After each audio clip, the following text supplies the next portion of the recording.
Are you thinking that this presidential election is over and Biden and Harris are a shoe-in? Think again.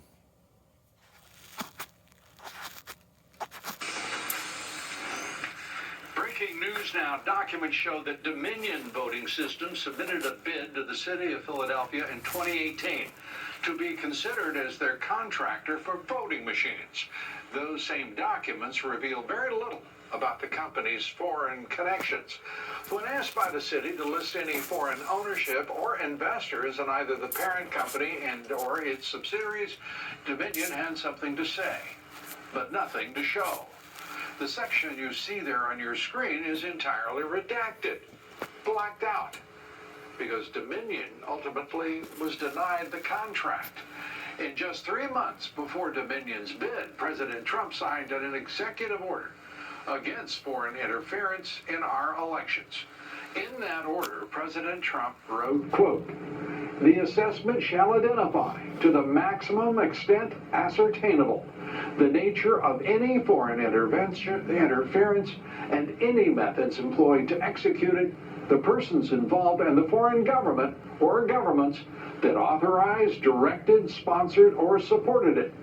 The Director of National Intelligence shall deliver this assessment and appropriate supporting information to the President." Question is, was the President ever informed of this attempted bid by a company with foreign ties? And why are they being so secretive? And joining us now by phone, Sidney Powell, a member of President Trump's legal team. She is also General Michael Flynn's attorney, former federal prosecutor, best-selling author, one of the country's most prominent appellate attorneys. Sidney, good to have you with us. Dominion voting system seems to be figuring larger and larger in the interest of your legal team. And what is the latest?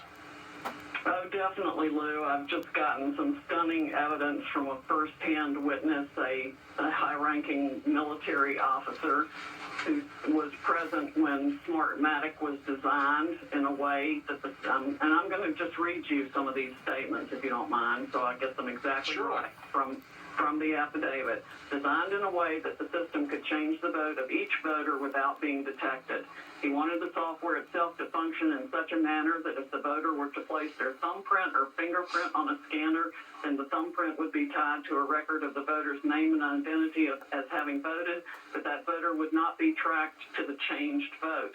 He made it clear that the system would have to be set up but not leave any evidence of the changed vote for a specific voter, and that there would be no evidence to show and nothing to contradict that the name or the fingerprint or thumbprint was going with a changed vote.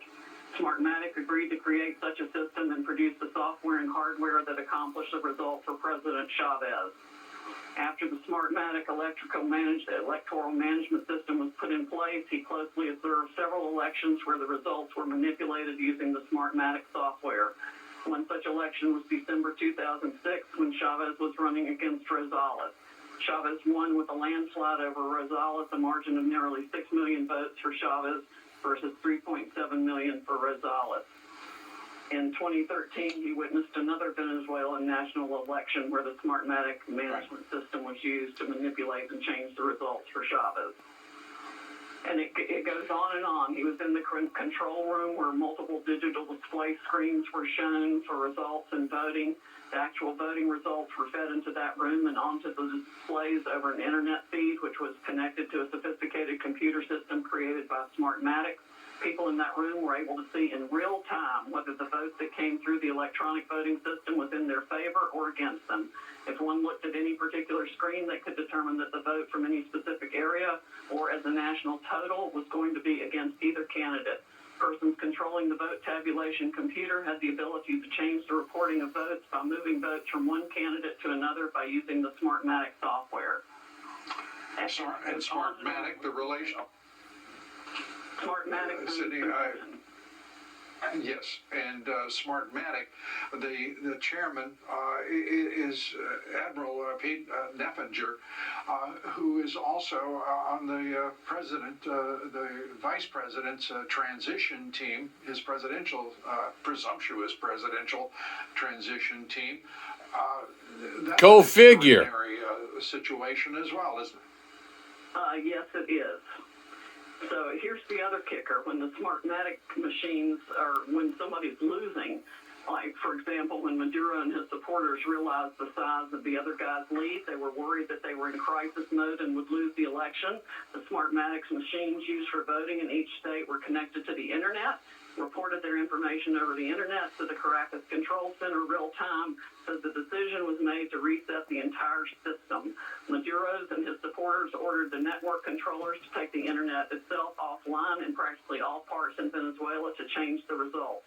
It took the voting operators approximately 2 hours to make the adjustments in the vote from Radonsky to Maduro. Then when they turned the internet back on and the online reporting was up and running again, they checked each screen state by state to be certain they could see each vote was changed in favor of Maduro.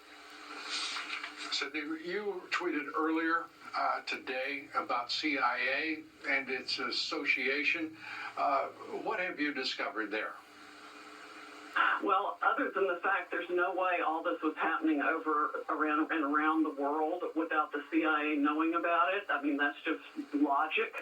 This affidavit also explains it's been used to change election results all over the world. And it's all Venezuelan and Cuban and essentially communist money that's been doing this. It's a foreign-owned company, as you mentioned earlier. The president of it is Mr. Nethinger, who is on Biden's very presumptuous and immediately failing transition team. And people have been reporting this to our government for several years, including Democrats, and nobody's done a damn thing about it, Lou. I can't even express how furious I am over this. Well, I share your fury and frustration, but I do have some news to break here at this moment. I have now received word from a highly reliable source that the FBI does have an investigative team that is now looking into this election. Now, what that means beyond that, but at least it's confirmation that they are investigating, and we'll see what moves, because there had been no indication that indeed publicly that they were involved. They are now. And to that point, I'd just like to show, if we could put up the full screen, under what their authorities are when we talk about these state-run elections. So there you go. Tip of the iceberg, if you will. Today is Monday, November 16th at about 6 p.m. Eastern Daylight Time. Stick that in your pipe and smoke it a while.